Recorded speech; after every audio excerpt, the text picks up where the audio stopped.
Electronic media సోదరులకు నమస్కారాలు. ఇటీవలే పార్లమెంట్ సమస్యలు ప్రారంభమైనాయి. బడ్జెట్ సమస్యలు జరుగుతున్నాయి, ఘాటుగా జరుగుతుంది. మూడోసారి ప్రధానమంత్రి అయినాడు నరేంద్ర మోడీ. మరి నరేంద్ర మోడీ ప్రత్యేక హోదా గురించి మరి చంద్రబాబు నాయుడు 164 సీట్లు 21 ఎంపీలు ఇస్తే కూడా అతను మూసే ఎత్తలేదు. ప్రత్యేక హోదా గురించి మాట్లాడు. ప్రత్యేక హోదా గురించి మరి ఇప్పుడు 4వసారి ముఖ్యమంత్రి అయినా. ప్రత్యేక హోదా ఇవ్వడం అనేది ఆ తెలుగు ప్రజల ఆత్మగౌరవం. చంద్రబాబు నాయుడు జగన్ అడగలేదు, చంద్రబాబు నాయుడు అడగలేదు, పవన్ కళ్యాణ్ అడగలేదు. కేసీఆర్ అతను స్కామ్ చేశాడు. ఈటింగ్ మీటింగ్ చేస్తే ప్రజలు కోటింగ్ ఇచ్చినారు. జగన్కి అదే మొత్తంలో ఇచ్చినారు. ఈరోజు ప్రత్యేక హోదా ఇవ్వడం వల్ల 90% గ్రాంట్ రావడం లేదు మనకు. ఈరోజు అతను చేసింది ఏమంటే రామ మందిరానికి 25,000 కోట్లు ఖర్చు పెట్టినాడు. రామ మందిరానికి ఒక రామ అదే దాని మీదే 25,000 కోట్లు ఖర్చు పెట్టినాడు. కొన్ని లక్షల కోట్లు భారతదేశపరంగా హిందూ అనే సెంటిమెంట్, మతం అనే సెంటిమెంట్తోన లక్షలాది కోట్లు ఫండ్స్ వచ్చాయి. దాని అదే కాదు, ముక్కోటి దేవుళ్ళు ఉన్నారు.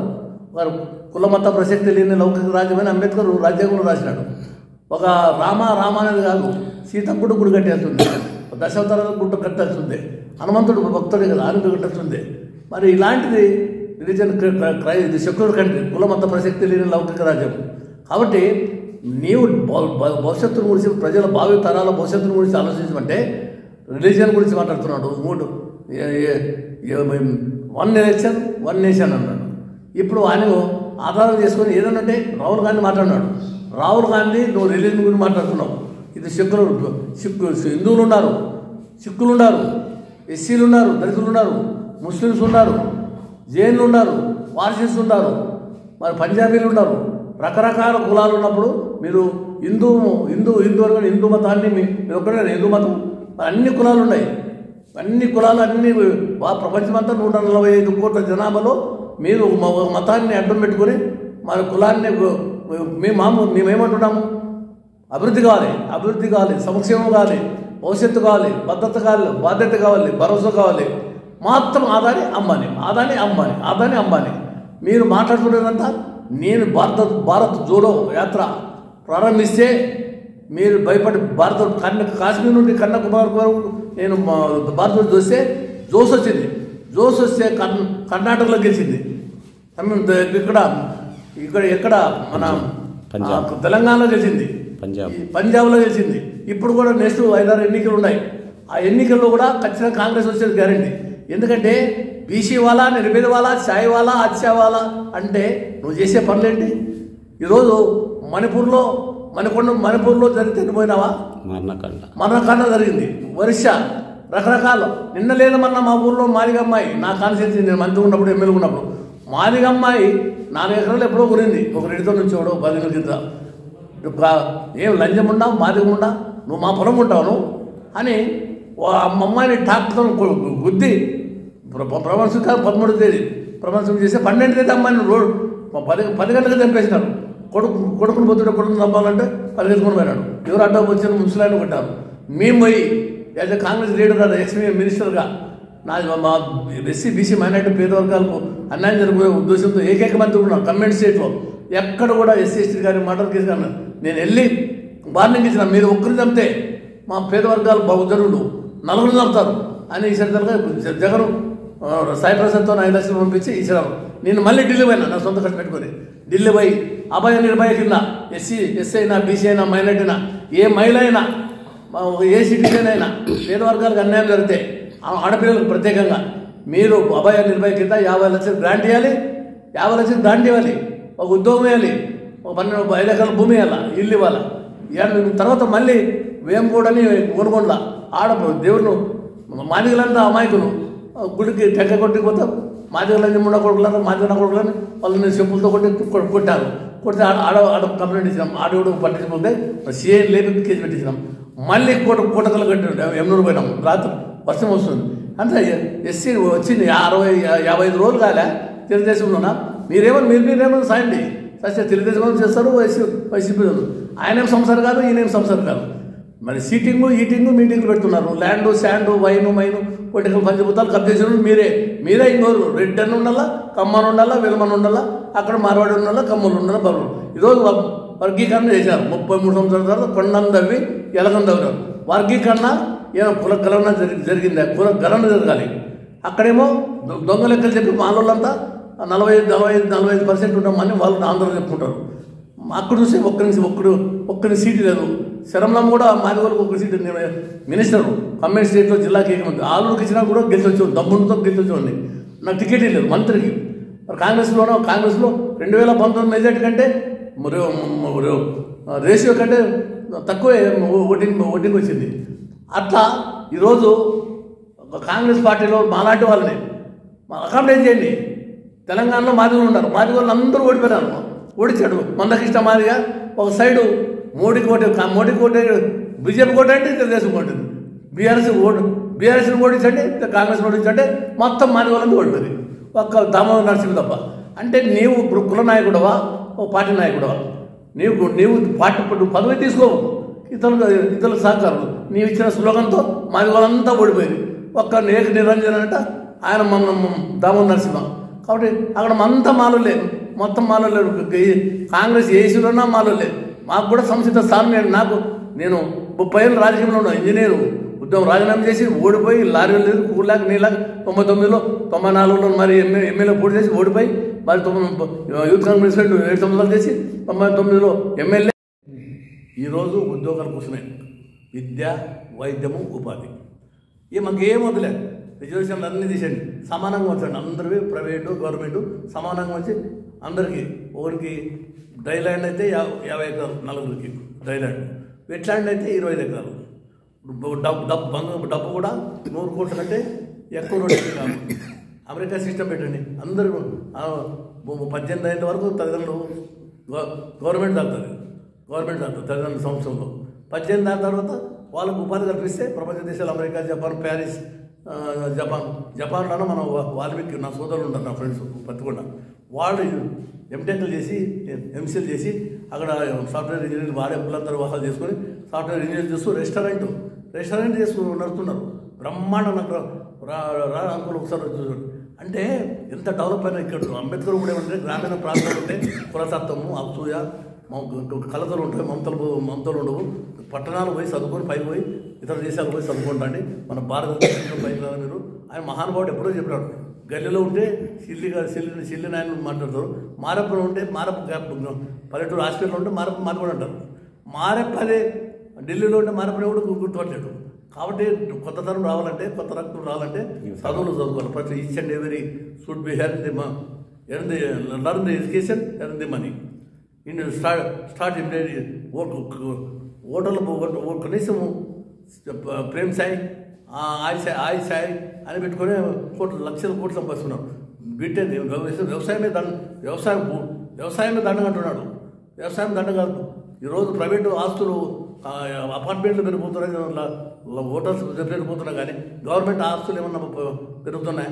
ఏమన్నా ఇండస్ట్రీస్ వచ్చినాయి, కంపెనీలు వస్తున్నాయి, భారీ పెట్టుబడులు వస్తున్నాయి, మరి ఈ కంపెనీలు వస్తున్నాయి, ఏది వస్తున్నాయి? అలాంటి ఏముంది? ఏం లేదు. ఒక పుల్లయ్య బల్బుల ఫ్యాక్టరీ ఉండే నేను చదువుకున్నప్పుడు. అదేదో ఏపీ లైటింగ్ ఉండే అది కూడా బ్యాగ్. ఏది ఉండే ఇక్కడ ఏమైనా వ్యవసాయం ఉండే?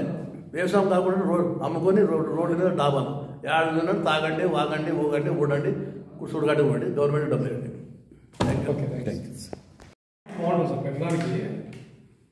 చెప్పండి.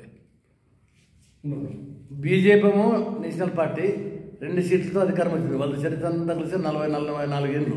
ఆర్ఎస్ఎస్, బజరంగ బలి, సంఘ్ పరివారు పరివర్తనతో బీజేపీ వచ్చింది. ఆర్ఎస్ఎస్తోనే నడుస్తున్నది. వాళ్ళు మతం అంటే మార్గం.